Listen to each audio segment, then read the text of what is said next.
Welcome, everyone, to the Information's TITV. My name is Akash Pasricha. It is Tuesday, October 7th. We have got a great show planned for you today. We are breaking down everything we learned yesterday from OpenAI's Developer Day with an expert panel. We are also talking about a big scoop that we have about the gross margins behind Oracle's AI cloud business. We're then pivoting to talk about AI copyright with the CEO of Runway, and we are also talking with Whoop about the fitness tracking company's newest product. And finally, we have got our very own Elon Musk reporter coming on to talk about the challenges facing Tesla's big robot ambitions for Optimus. We've got a lot going on, so let's get right into our first guests today, folks.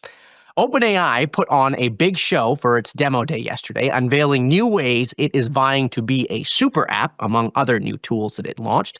It was an event that all of Silicon Valley was closely watching, given the power that OpenAI has amassed in the technology sector. And so to break it all down, I want to bring on an all-star panel. Stephanie Palazzolo is our AI reporter at The Information, and Matt Schumer is the CEO of Other Side AI. Welcome to you both. It's great to have you.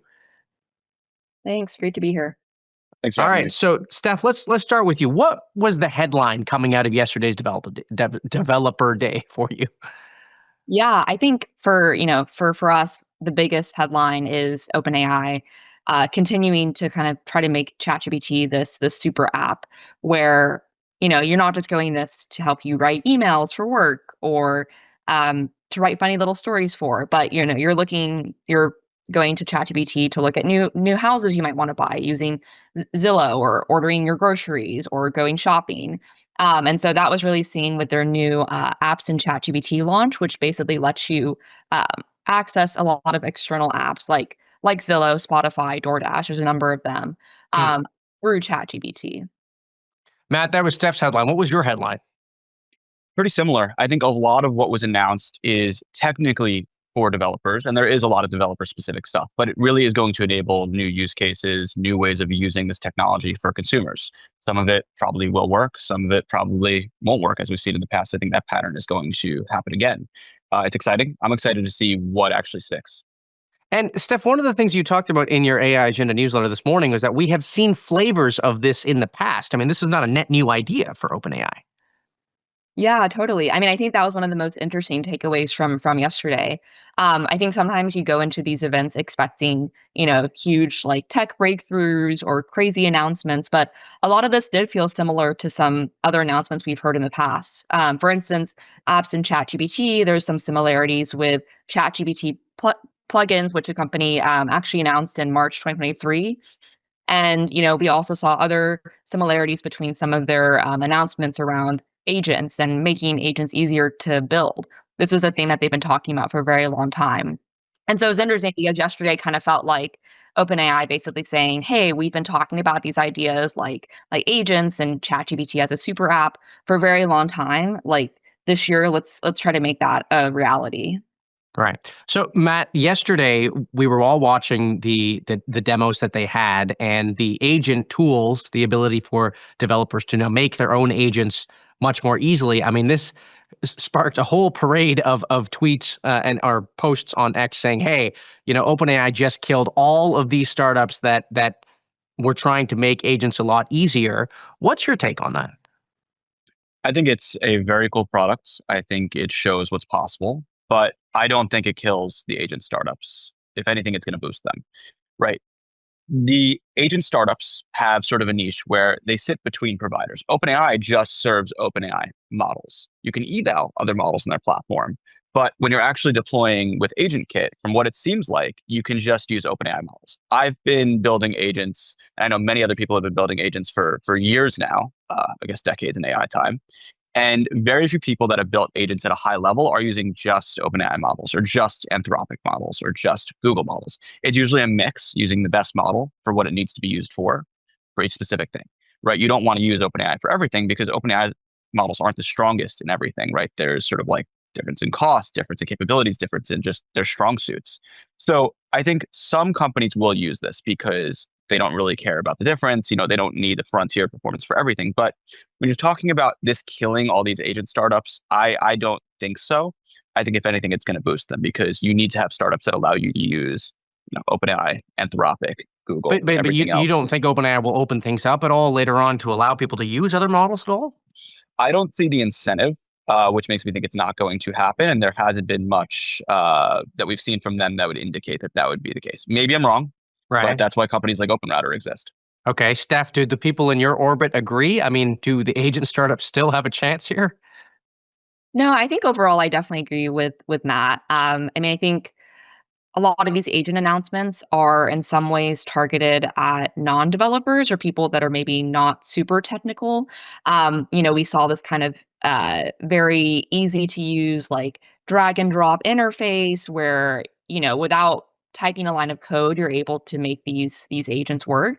And so I think that is a little bit more targeted at, business users or just typical everyday consumers that want to make agents. Not necessarily the really technical developers that might be using some of these other agent tools that Matt was just talking about. Right. Matt, I want to ask you, let's go back to the super app part of this, because that is, I think, one of the most interesting sort of parts of yesterday's announcement. I'm sort of trying to think about it from the perspective of the companies that are allowing their apps to sort of now be accessed through ChatGPT. And our co-executive editor Martin Pierce made a good point in his newsletter last night about what is the incentive for something like a Zillow to participate in this.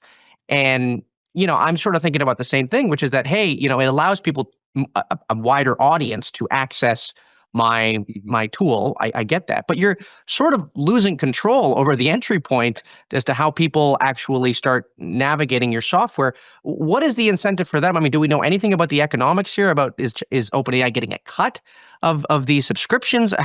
What do you think of all that? I can't personally speak to the economics. I'm sure there is some information out there, and I'm sure we'll learn more. The way that I think about it is there are going to be two phases. The first phase is proving out if this is even a thing, right? We saw GPTs, we saw ChatGPT plugins, right? Neither of those really took off. This may take off, this may not. In the initial phase, it's going to be about distribution. Can this get more users to my app? Developers are going to explore. Can we find new interfaces that work better in this way? Then the question is, does this actually stick? Are people using this? Is this getting distribution to users? Right. If it keeps going and keeps going and keeps going, eventually this is going to be the common way in which people access apps. I don't Right. know if that's going to be the case. I'm actually somewhat skeptical. But let's say we actually do get there and this is the way that people access Skeptical apps. why, though? Skeptical why? I don't know. The interface doesn't feel as perfect as it needs to feel for something like this to truly work. Like, this is threading a very, very tricky needle. And I think it needs to be just utterly incredible. Like, so much better than anything else. So you said the available. UI for you wasn't. I mean, you saw the demos yesterday. You say it's not there for you. It didn't blow me away. It didn't feel like it was perfect enough. Okay. And maybe it's good enough.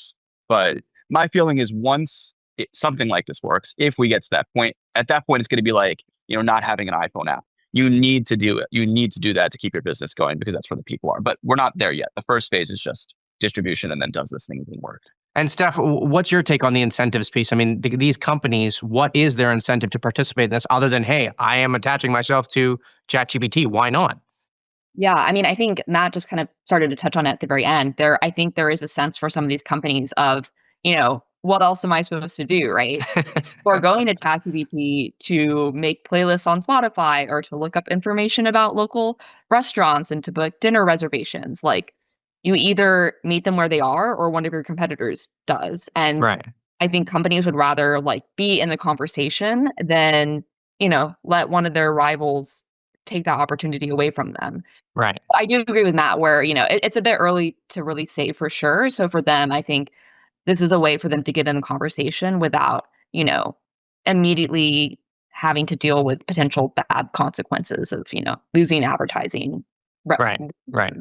And I mean, look, the economics of this is certainly what's most interesting to us and what we know least about. Matt, I want to finish with you. There were so much other things that were announced yesterday, not the least of which were new APIs. You had the new GPT-5 Pro model that they launched. Just give us your sort of highlight reel here. What were your big takes on some of those other announcements that they? I know we could spend 3 hours on this. I'll run down the list. But give us your hot takes about the rest of it. Voice one's pretty simple. It's a nice upgrade. It's not a game changer. It's slightly cheaper. It's going to be a slightly better model. That's great, but it's not going to enable any new use cases.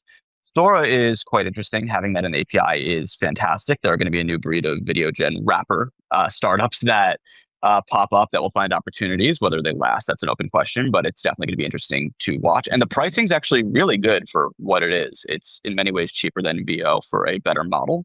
Not the case for the pro model, but for the regular model at 720p, it is. That's going to open up some new use cases. GPT-5 Pro in the API is very interesting. Most people, this won't matter for. This won't be in the consumer Because app. it's expensive. It's expensive. It's super expensive. Yeah. But for the blank check, enterprise buyers that will pay anything for something better, it's fantastic. And I'm going to be using it sometimes to get better outputs. I love the Pro model. It's fantastic.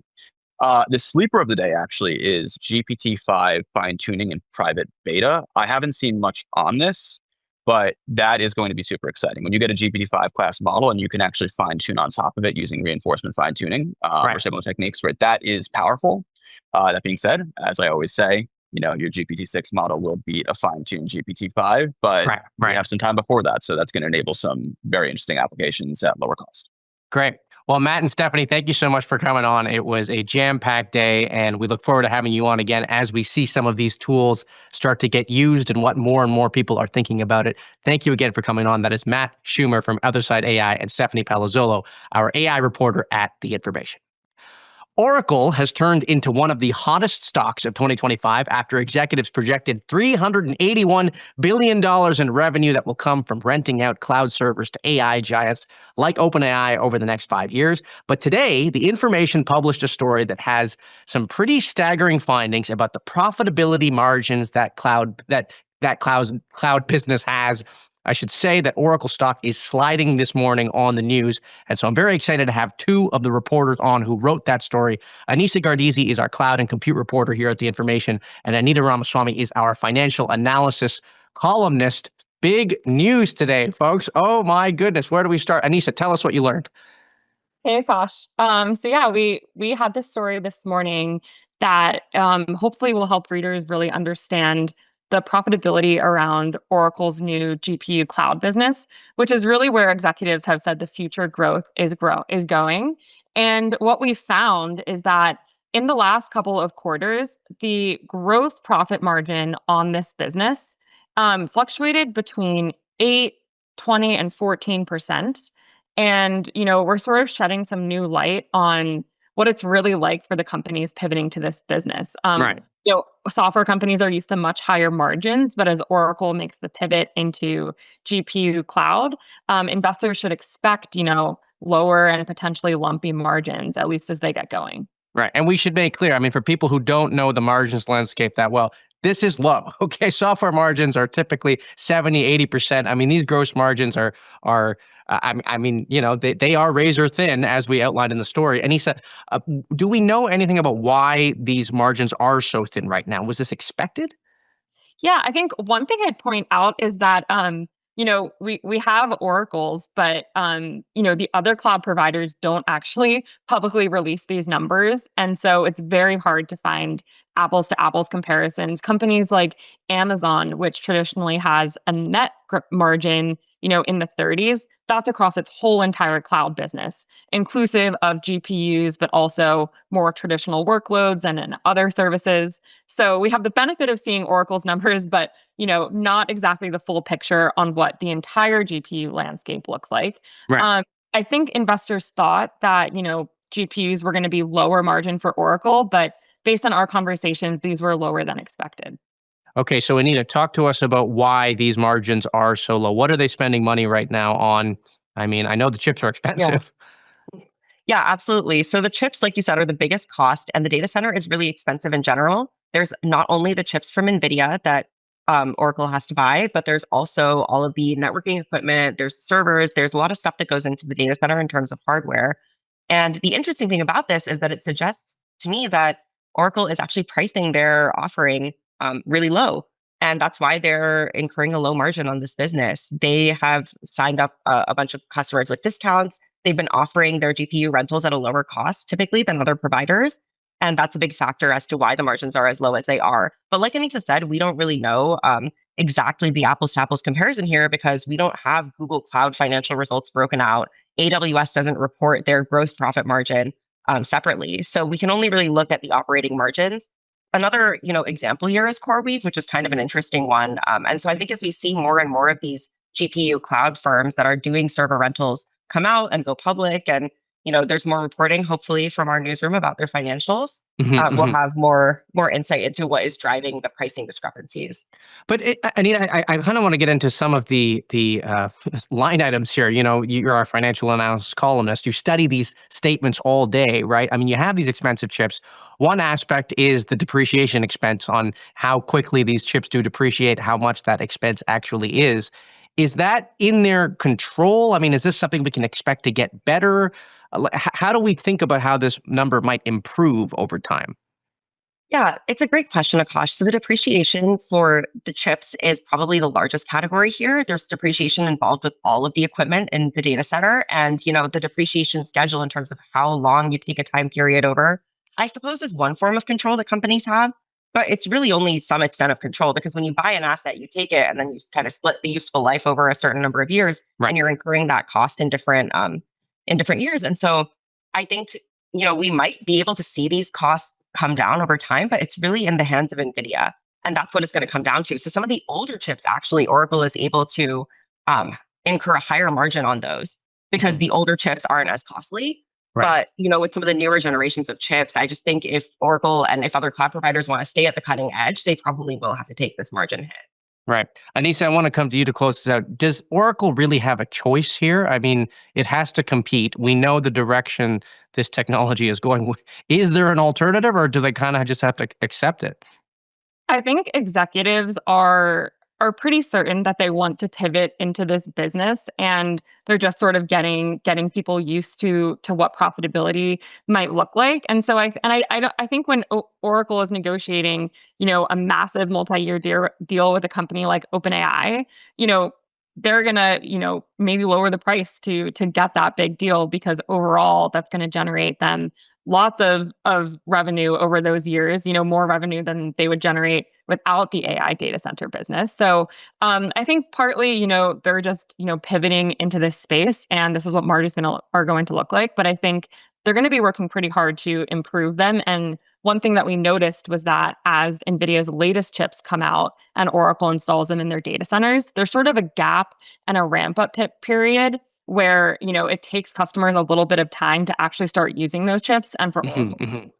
So my guess is that that's going to be a key area that they try to shorten so that they can, improve these numbers. Right. And Anita, I should say one thing that you mentioned in the story, you mentioned some of the older chips that Oracle can use to sort of boost its profitability. This was something that you pointed out in the story. It's kind of goes against what Jensen Huang has sort of thought about these chips, and the idea that the newer chips will sort of make the older chips obsolete. Clearly, Oracle is saying, well, we can still get some usefulness out of the old ones, and in fact, we have to, because otherwise our gross margins might be negative, in some cases. They're still selling, so. Yeah, great. Well, Anissa and Anita, thank you so much for coming on the show. It was a great story. And like we said, shares are sliding on the report. And so we look forward to having you on more to discuss how this story develops. That is Anissa and Anita from our newsroom here at The Information.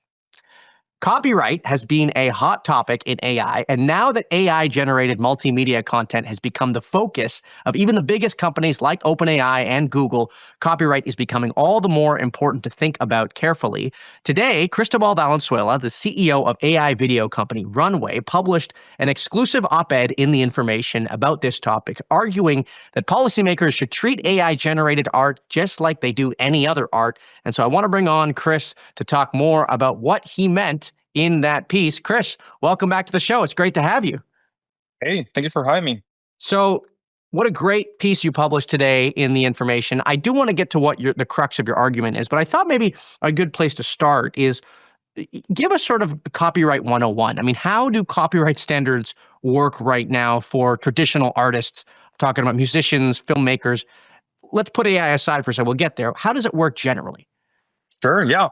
Look, it's based on this idea of human authorship, right? So if you as a human and an author can create and can express and can prove that what you've created was inherently human, then like you can copyright it. And I think that the medium on which it happens, it's kind of like a second aspect of that creation process.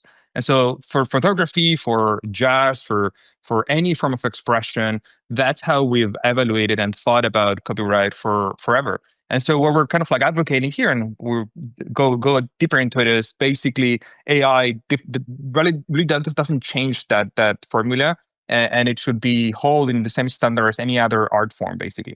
Got it. And so you're saying that, hey, copyright standards, the way they traditionally worked, is that you have to be able to prove that you made it. And the argument that you're making is that it doesn't really matter what technology you use to make it. This is just the latest tool, essentially. Correct. And I think part of it is really understanding what AI is at its core. I think a lot of the assumptions and decisions as to how we interpret AI when it comes to copyright have been based on what we've seen AI do over the last, I would say, 3 years, 2 years.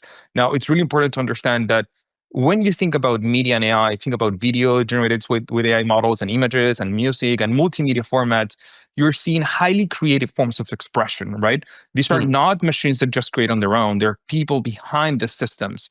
The systems are there for advocating for artists. They're there to augment a specific creative process. But the ones initializing, starting that creative process are artists first and foremost. And so if artists are the ones communicating via this medium, then artists should hold their rights to anything they create.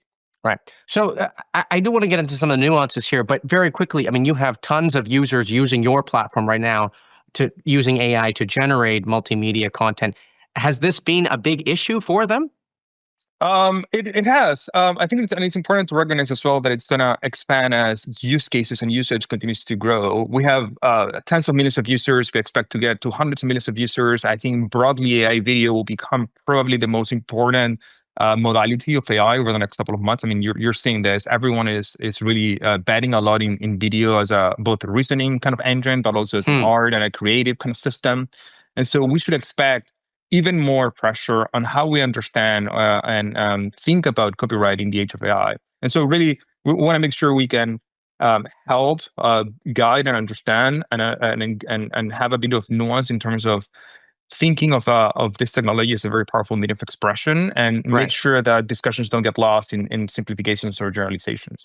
So the interesting part here is you're talking about the content that's the output of people using AI to create this art. The question I have for you is, what about all the data and all the content that goes into training these models? I mean, how do you sort of square your argument that, hey, you should be able to copyright the output with the fact that there's a lot of potentially copyrighted work that is being used?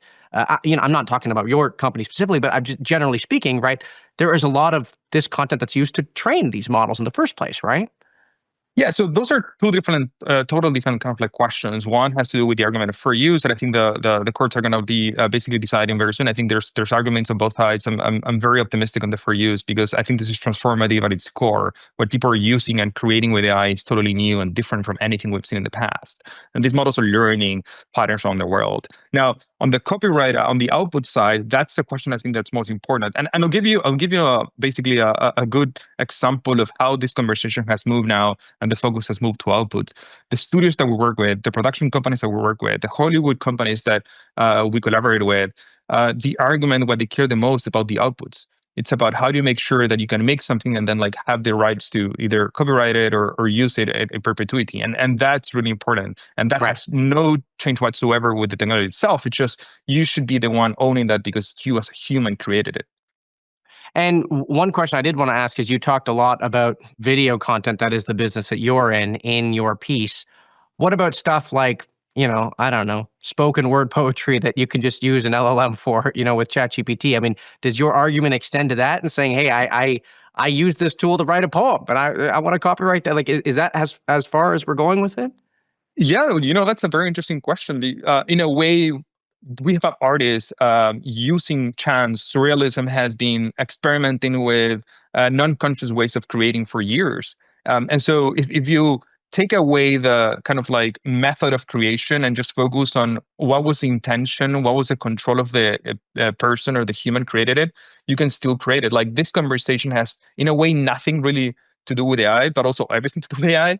Because we've forgotten that some of the core ideas of how you create with systems that are autonomous. I mean, John Cage one of the greatest artists of the last century, embraced chance for all of their most of his work. Of course, he owns the copyright for that. He didn't control every aspect of the process of creation. And in the same way that if you do that in a LM, you might feel similar, right?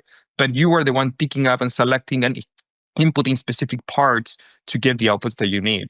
And so in a way, it's kind of a reminder to go back to I think how we always look at the world and in terms of copyright. Right. Well, Chris, it was a great piece, and I encourage everyone to read it in the information. The part that we didn't get to discussing that I encourage people to read about is you do go into detail about how other countries around the world are treating this issue. And so I do recommend everyone go check out the op-ed. Again, that is Runway CEO Cristobal Valenzuela, the CEO of Runway, which I just said twice. CEO of Runway. Anyway, we're keeping on going, folks. Okay. Elon Musk has put a ton of stock into his plans for Optimus, the humanoid robot that Tesla is working on. And in fact, Elon has said that he wants the Optimus to get to Mars on a spaceship by 2027. Understandably, there are a ton of challenges with that plan. And so to give us an inside look, not just at the hurdles with the Mars plan, but the hurdles that are facing Optimus at large, we've got Theo Wade here, our Elon Musk reporter. Thank you so much, Theo, for being here. It's great to have you again. Good to be back. Let us talk about humanoids. Okay, so, Tesla has their shareholder meeting coming up next month. I think everyone is very eager to find out what new details we get about Elon's plan for Optimus. We got to start with Mars, though. So he wants to send the Optimus to Mars. SpaceX is going to Mars? There's a plan for that? SpaceX has said they're going to Mars in late 2026 to land in early 2027, but that's probably going to get pushed back. They keep kind of moving the deadline there. So could not happen, but okay. If you go to the SpaceX website, they still say it's happening. Okay. And so what is the plan here to send Optimus to Mars on the SpaceX? That's literally all that they've said. Elon has described it as a mission crewed by Optimus. So, it could be that Optimus walks out of the spaceship and then immediately falls over, and technically that would still fulfill what he has said will happen. So very unclear. Okay. All right, so let's put the Mars thing aside for a second. Elon's plan, you go through it in the story. There have been plans to produce thousands of Optimus robots on certain timelines. We've sort of cut that down a bit. What are the challenges that Optimus is facing right now, and how does that sort of contradict his sort of grand plans for what account of revenue, for example, is going to account for Tesla in the long run?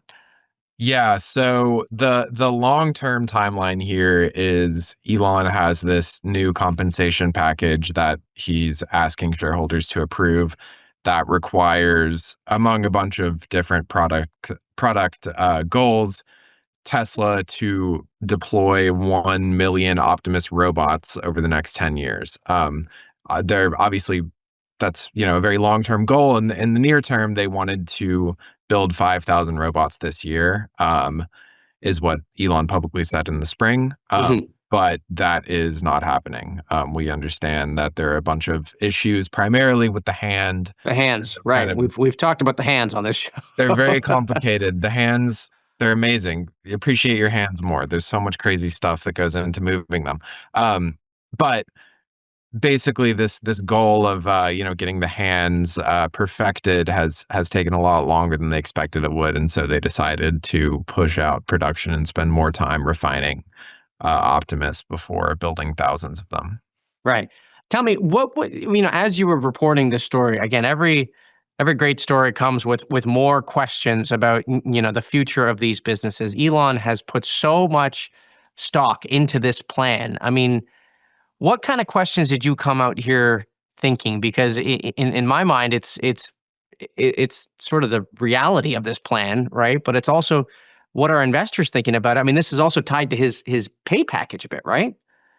Yeah, so it's in his pay package alongside other stuff like robotaxi and vehicle sales and profitability and market cap. Like there's a bunch of goals in there, but Optimus is one of the biggest ones. I think that when you think about Tesla investors, you have to kind of put them in two categories, and one is the fanboys who are loving it. They've had demos of Optimus in public that people fawn over, and you can go to the Tesla diner in LA and have the Optimus that's there serve you I like didn't know those are done. fries, Have you been there? popcorn. I have not. I have not. I need to expense a trip there soon. Okay. Good Keep idea. going. Sorry to Uh, interrupt.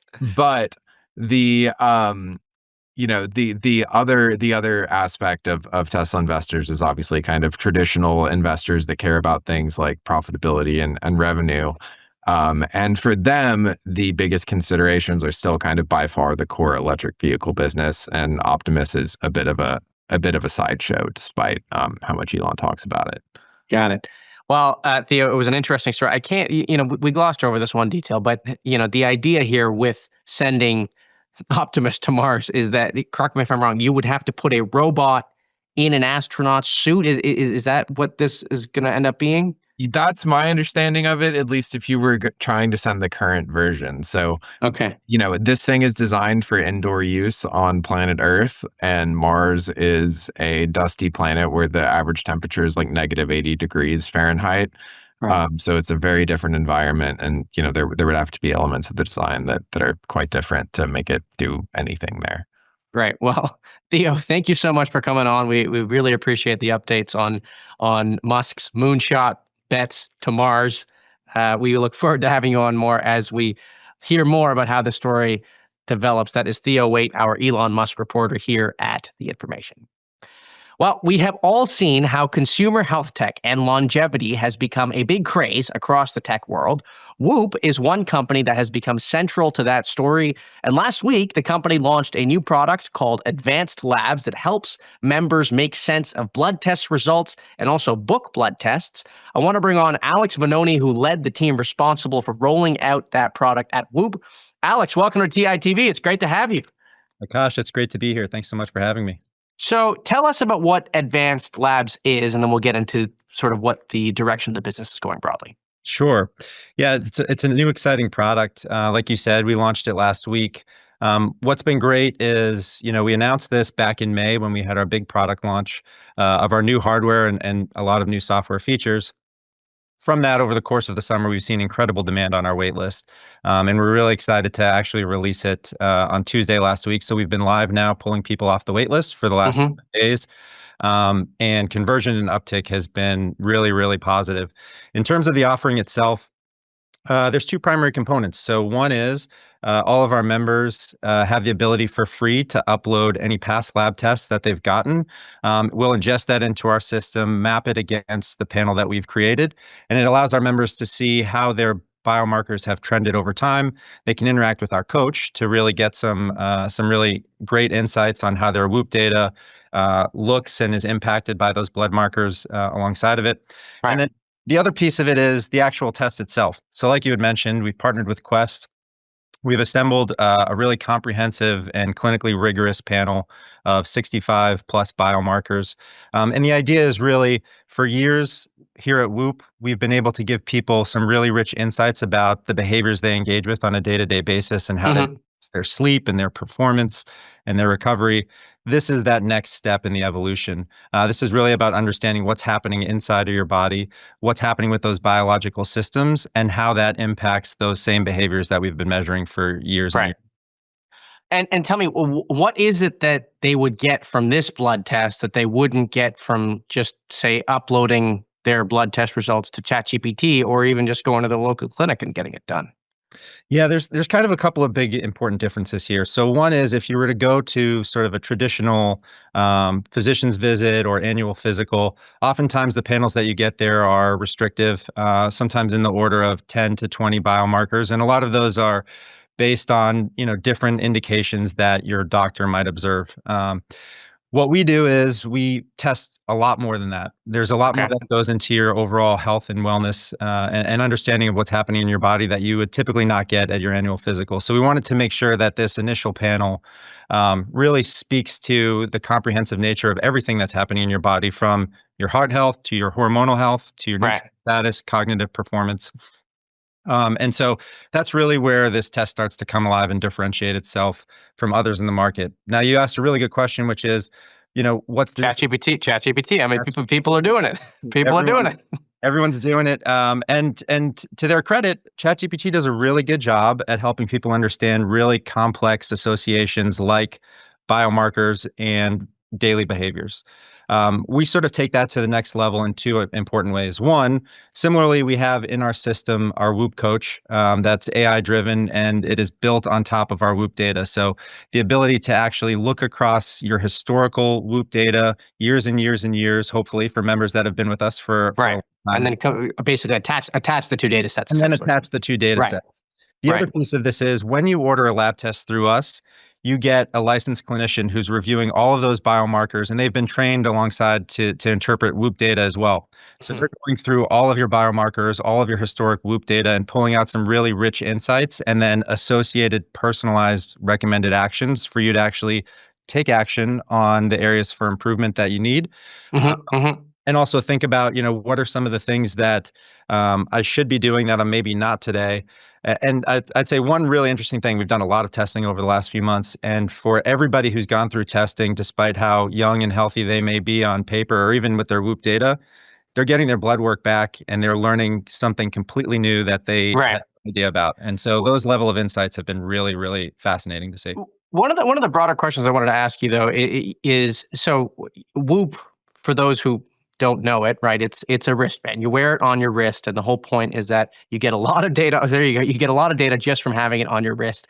I mean, this is the first step for the company to sort of venture into something that is invasive, right? It's something that you can't just get from the wrist itself. And so, are we sort of at the limit of what we can get from non-invasive tests? I mean, do we? Yeah, that's the question. Yeah, I would say not yet. I think more about this as an expansion of what we can collect on the wrist. Obviously, like you said, this is invasive. It involves going to, a lab clinic and getting blood drawn. But the level of insight that you get from that is sort of, pales in comparison to just what we see on the wrist. That being said, we're constantly working on, what's coming next and what we can measure from the wrist. And I'd say there's still an entire portfolio of features and insights that we can pull from the wrist that are non-invasive in nature. And even like what? What's coming? Well, I won't say exactly what's coming on our roadmap, but you can look out into the ecosystem. I think a good example is, CGMs, right? People are really looking into the wellness impact. Well, I had asked Will about. Will is the CEO of the company, but I mean, I did a profile on him. I had asked him about CGM. He didn't seem too ecstatic about that. I mean, well, actually, when you think about it, you look at the portfolio of just health information generally. And on the one hand, you have what we have on the wrist, 24/7 data, and that real-time nature of what's happening, how my behavior is impacting that. On the other end of the spectrum is what we just introduced last week with blood work, where it's less frequent in terms of cadence with which people are getting those biomarkers and those data points. So you could think, depending on the individual, every 3 months, every 6 months, every 12 months. There is a whole set of important data that exists on the in-between, and that's things like CGM data, where it's less invasive than a blood test, but is not as frequent or real-time as what we have on the wrist. And so as you think about sort of the ecosystem that a company like Whoop could build, filling in all of those gaps across the cadence of invasive versus non-invasive frequency of the data points, we really want to dig into as many of those as possible and aggregate them for our members to get a full picture of what's happening with their bodies. Right. Great. Well, Alex, it was a great new product that the company launched. I was excited to see it. And of course, I do have to plug a story that I wrote. I think it was more than a year ago now that we're going to link in the show notes. It was my profile of Whoop CEO Will Ahmed. And you know what? Just read the intro because I took an ice bath with Will. It's a great read.